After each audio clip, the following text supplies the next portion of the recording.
Hello दोस्तों, कैसे हैं आप सभी। उम्मीद करता हूँ आप सभी बहुत ही अच्छे होंगे। तो आज के इस वीडियो में हम पढ़ने वाले हैं क्लास 11th और क्लास 12th का बहुत ही इंपॉर्टेंट टॉपिक जो है भैया मोलरता।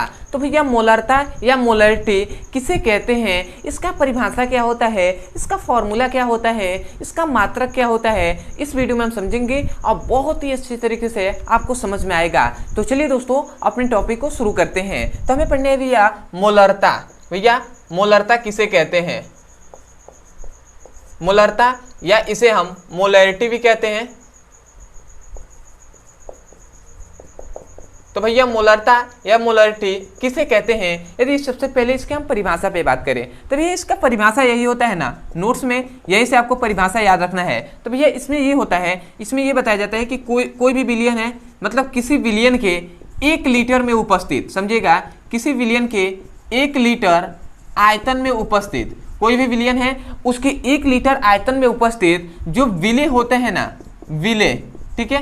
तो विले के मोलों की जो संख्या होती है, मोलों की जो संख्या होती है ना, उसे ही हम क्या कहते हैं भैया, उसे ही हम मोलरता कहते हैं। मतलब किसी भी विलयन के 1 लीटर आयतन में उपस्थित विले के मोलों की संख्या मोलरता कहलाती है। तो आशा करते हैं भैया आपको समझ में आ गया होगा। तो मैं एक बार और डेफिनेशन को बोल रहा हूँ, ध्यान से सुनिए और उसे अपने नोट्स में लिखिए। तो आप क्या कहेंगे भैया, किसी विलयन के 1 लीटर आयतन में उपस्थित विले के मोलों की संख्या मोलरता कहलाती है या कहलाता है। तो आशा करते हैं आप समझ गए होंगे और लिख भी लिए होंगे। तो मैं एक बार लिखवा दे रहा हूँ डेफिनेशन को। तो आप क्या लिखेंगे, किसी मतलब विलयन के 1 लीटर आयतन में उपस्थित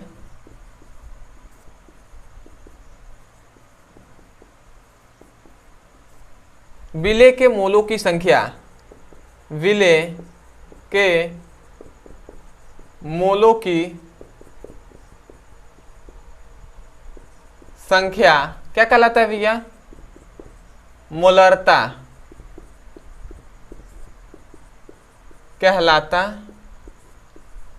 है। ठीक है, तो हमने डेफिनेशन को लिख दिया है, किसी विलयन के 1 लीटर आयतन में उपस्थित विले के मोलों की संख्या मोलरता कहलाता है। अब आता है भैया इसमें एक और पॉइंट्स आता है कि इसको याद रखेंगे, इसे कैपिटल M से प्रदर्शित करते हैं, इसे कैपिटल M से प्रदर्शित करते हैं। ठीक है, तो ये पॉइंट्स हमने जान लिया। अब आते हैं भैया कि इसका फॉर्मूला क्या होता है, जो कि बहुत ही इंपॉर्टेंट होता है, तो उसे भी हम देख लेते हैं। तो इस वाले को मैं मिटा दे रहा हूँ, अब फॉर्मूला अब देख लिया जा रहा है। तो याद रखिए भैया, जो मोलरता होता है ना, तो मोलरता को हम किससे भैया, M से दर्शाते हैं ना, कैपिटल M से। तो हम लिख सकते हैं कैपिटल M इक्वल टू होता है विले के मोल बटे विलयन का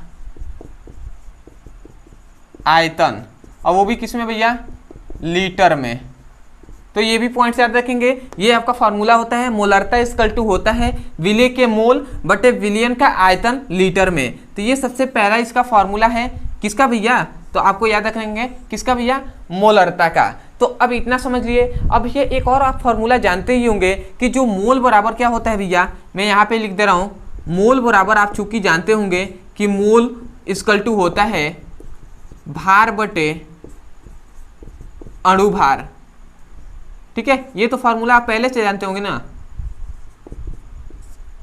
तो इतना बात तो आप जानते होंगे कि क्या होता है, मोल इक्वल टू होता है भार बटे अणु भार। तो ये तो आप जानते होंगे। तो ये इस मोल की जगह पर भार बटे अणु भार भी तो लिख सकते हैं ना। तो ये तो इसका पहला जो क्या है, इसका ये पहला फॉर्मूला है। परंतु अब दूसरा फॉर्मूला भी आपको याद रखना है।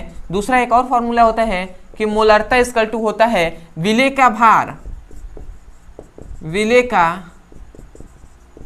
भार बटे विले का अणु भार। ठीक है, तो विले का अणु भार और गुणे क्या हो जाएगा भैया, गुणे हो जाएगा विलयन का आयतन। अब हम लिख दे रहे हैं विलयन का आयतन, और वो भी किसमें भैया, तो लीटर में।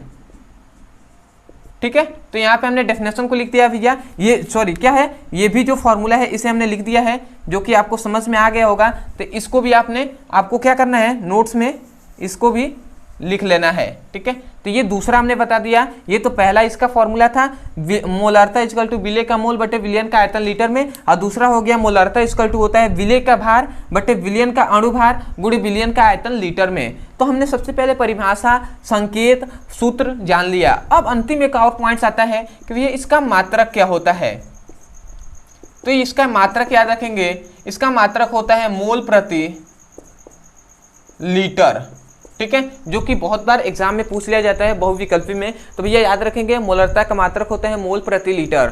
तो आशा करते हैं दोस्तों आपको बहुत ही अच्छे तरीके से आपको ये टॉपिक समझ में आया होगा। तो मैं यही कहूँगा, यदि सच में आपको इस टॉपिक से समझ में आया है और इस वीडियो से कुछ भी सीखने को मिला हो तो सबसे पहले तो चैनल को सब्सक्राइब कर दीजिएगा, ठीक है। तो चैनल को सब्सक्राइब करने के बाद भैया कोई भी टॉपिक आपको समझ में नहीं आता है, चाहे वो फिजिक्स का हो, केमिस्ट्री का हो, किसी भी क्लास का हो, तो केवल आपको उस टॉपिक का नाम लिखना है यूट्यूब पर और अंत में हमारे चैनल का नाम लिख देना है ब्रदर सर। आपको वो वीडियो मिल जाएगा, आप वहाँ से जाकर ना अच्छे से एक एक करके वीडियो को पढ़ सकते हैं और अपने सुंदर से नोट्स बना सकते हैं, ठीक है। और किसी भी क्लास का चैप्टर वाइज सीक्वेंस में एक एक करके वीडियो को पढ़ना है फिजिक्स और केमिस्ट्री का, तो आपके लिए एक नंबर दिया जा रहा है।